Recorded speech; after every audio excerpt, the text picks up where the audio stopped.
ni checkpoint. Oo nga, no? Ito na ang simula ng ahunan. Grabe dami ko nito. Mukhang bituka. Oh, ang ganda. Yun. Dito lang, sulit na yung view eh. Hindi na kailangan umakyat eh, oh. Wow! Sarap huminto. Hinto tayo.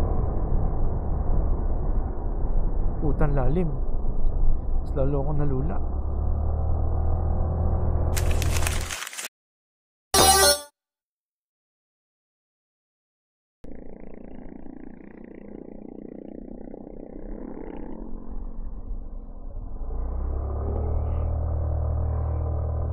Yeah.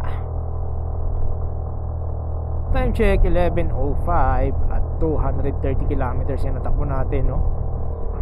At in 1 minute nandun na tayo sa Malico viewpoint na pinipin ni Google Map or napipin sa Google Map. Sana tama, sana maganda yung view.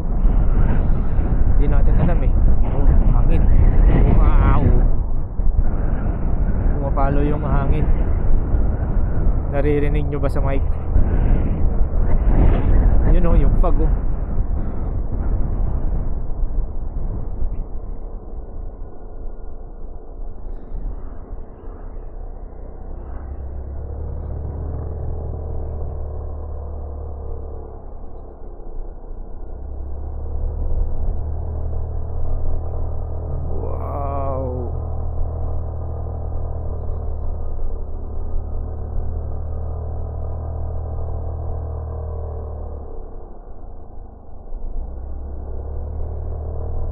So is this the Malico viewpoint?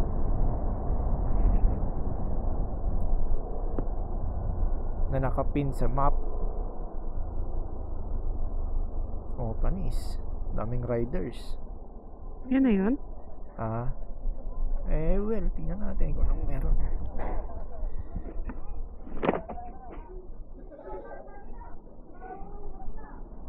Baba ka.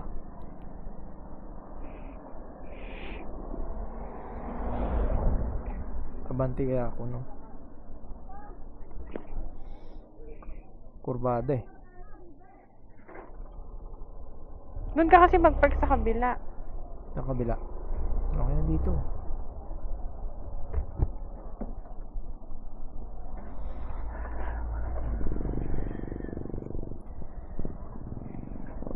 Yeah.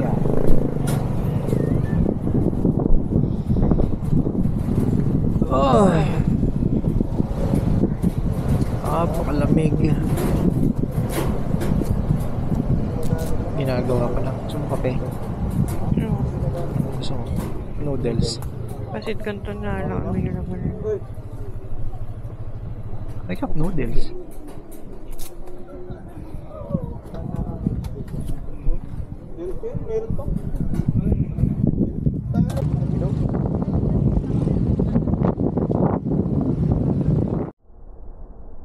At yun na nga, no? Pababa na tayo ng Malico.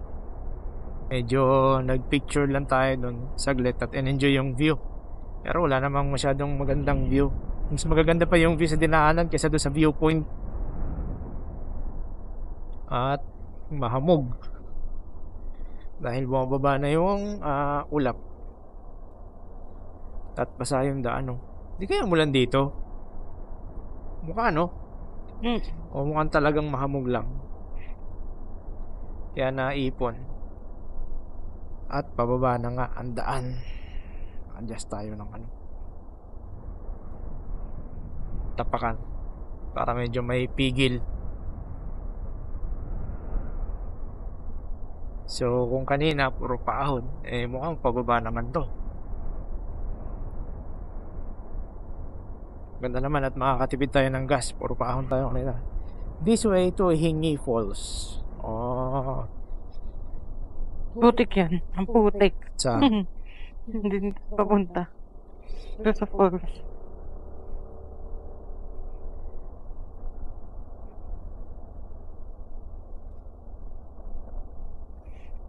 Mukhang ano dito, mossy. Tingnan mo yung ano. Masyo. Oo nga. Eh, tama naman. Laging parang mahamog nga eh. Nakataas na nga yung visor ko dahil hindi nag-i-even yung temperature sa loob.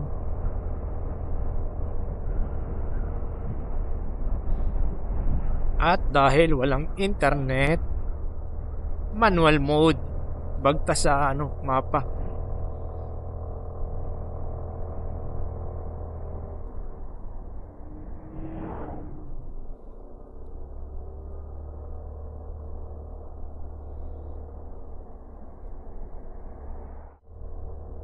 At ang sunod nating destination pala yung San Vicente. San Vicente ba yon? Sa yung bandang Bayambang. San Vicente Ferrer? Hindi. Ewan ko saan. Basta Hindi may malaking statue? Hindi. Layo nun. Kilakulot yun eh. Yung simbahan na pinunta natin, may nag-stop over natin nung nagsagada tayo.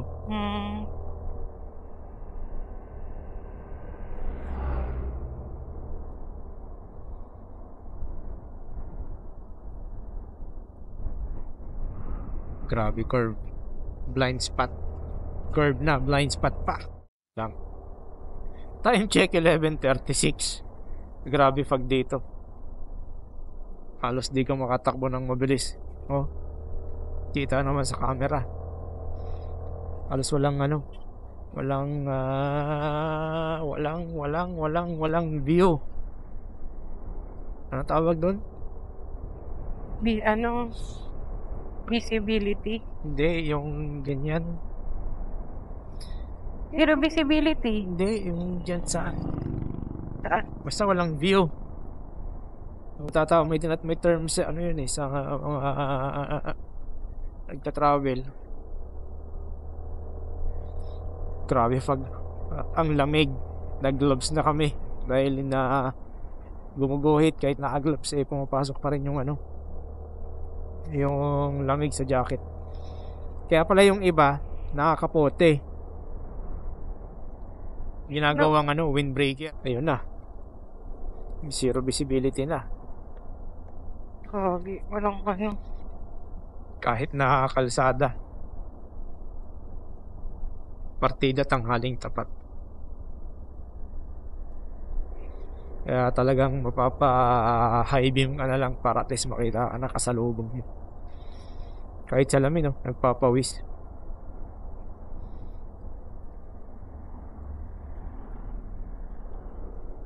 At kailangang bumusina. Baka may humahataw na kulokoy eh.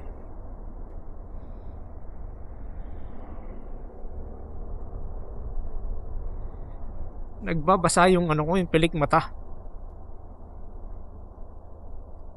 Para akong naluluha. Baka dahil sa humid at lamig. Hirap puminga. Ha? Ang hirap puminga.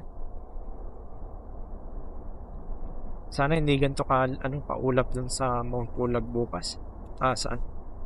The other day. At 30 tayo aakyat dun eh. Kasi ngayon ang final destination natin ngayon is Kiangan. Saan tayo mag-overnight? Doon, may transient na mga malapit din nun. Ano yung Kiangan na yun? Ha? Ano ba yun? Yung Kiangan Shrine niya is kung saan sumuko si General Yamashita. Doon siya nag-surrender. Doon natigil ang World War II. Part ng World War II. Doon na nagsimula. Simula nung pagkasuko niya sa Pilipino at Amerikano. Kasi tinutubis na siya eh.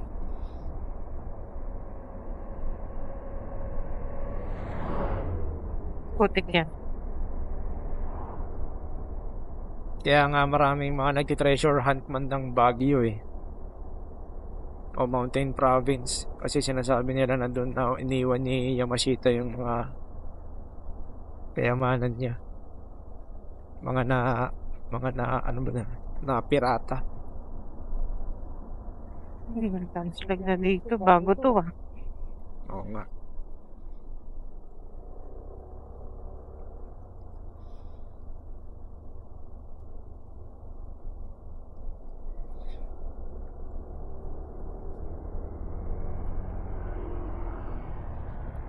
Panis ADB.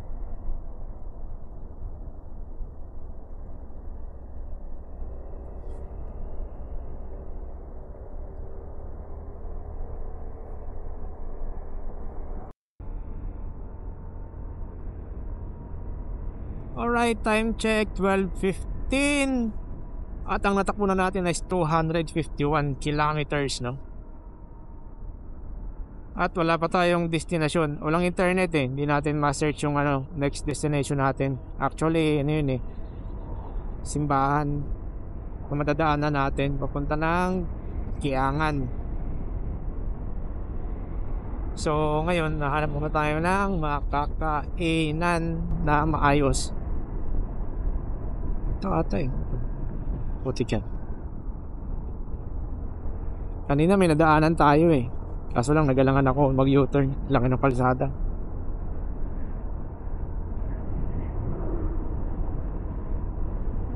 Meron pa dyan sa unahan. Asa na tayo, Mikey? Bayan ng Aritaw, Maharlika Highway. Nueva Vizcaya. Anong oras na? 12:37. 12:37. Di pa kami nakakahanap ng kakainan.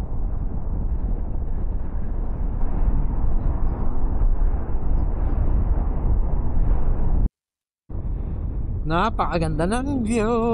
Ang sarap maging pasahero. Ayan pa sa kabila. Grabe. Sobrang solid talaga sa Nueva Vizcaya. May bundok, may purol. At dito kami nakakita ng kakainan, no? Bambang Nueva Vizcaya. Inasal House. Maaasar ka sa sarap. At umaambon, no? So, tabi muna tayo.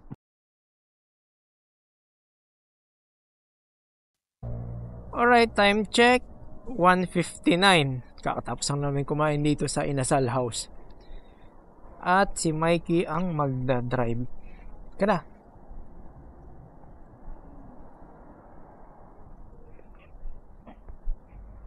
Sarado na itong likod.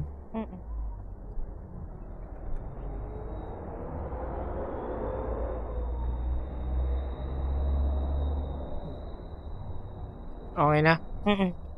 Teka lang, sakay ako. Sige, rock. Yung biyahe namin papunta ng St. Dominic, no, is 32 minutes ayon kay Google Map. 19 kilometers. Gasolina. 3 baro. 3. Sige, sa Bayambang na siguro or kahit sa Kiangan.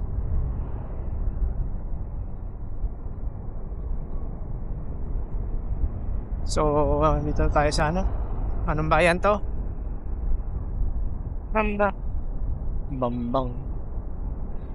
Bambang Nueva Vizcaya. Medyo gloomy yung weather. Pasampung-sumpong yung ulan. Uulanihin to. Pero yung mahinang ulan na pag nagkapote ka mainit lang.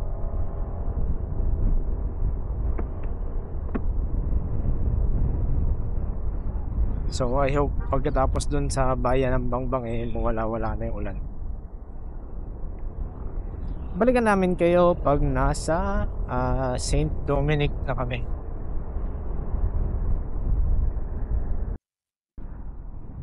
At inabutan na po ng ulan.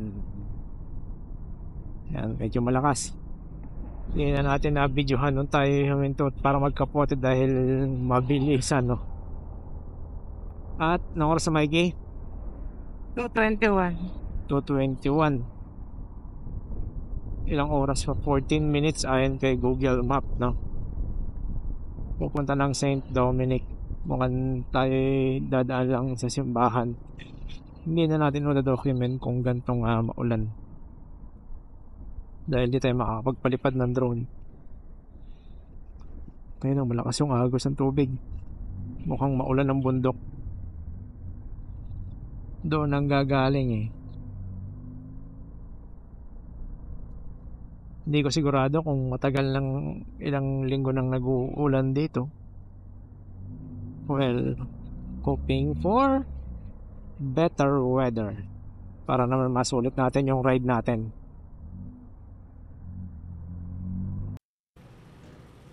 At dahil hindi tayo makapag-content, no? Tinanggal ko muna yung mic. Sana naririnig. Pagkas kami rito sa may Bayumbong. At didiretso na kami ng Tiangan. Tatapak ako, Mikey. Yeah. Alright. Tara na. Masama araw ang panahon dito simula Pasko, sabi ng mga lokal na dito. Nung nagtagat tayo dito sa Kel. Ilang araw na rin nag-influensya na kung tiginit yung araw. Kanina lang daw pumaglit. So yun.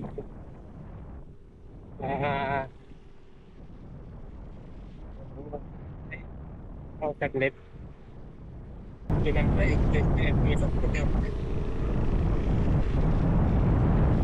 Nanan pa naman i-report tayo ng biyahe.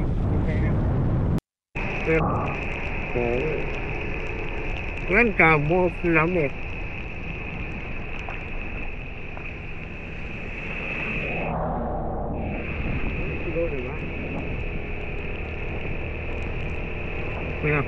Wala akong wait dito eh. Putik.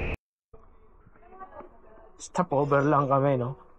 Doon kami sa may Ifugao. At, may Dimalanat, KMB3. Mga 30 minutes na lang biyahe natin. At babagtasin na lang natin ito packet ng Kiangan. Ayan. Kaya lang ating Bergman, napakalupit. TCU. Yan, medyo maulan. Paulan dito hindi natigil. Simula pumasok tayo ng Bayambang Nueva Vizcaya. So, may mga plano tayo hindi natutuloy. Dahil gawa lang ulan. Tayo makapag-drone. Hindi makapagpalipad. And syempre, play safe muna tayo. So, diretso tayo ng Tiangan Shrine. Hanap tayo ng apartment na malapit. Natutuluyan. And balikan namin ito. Time check for 13 at 19 kilometers pa. Hanap tayo ng apartment pagdating ng Kiangan. So, let's go. Hindi talaga tumigil yung ulan, no? Ambon lang naman, pero nakakabasa pa din.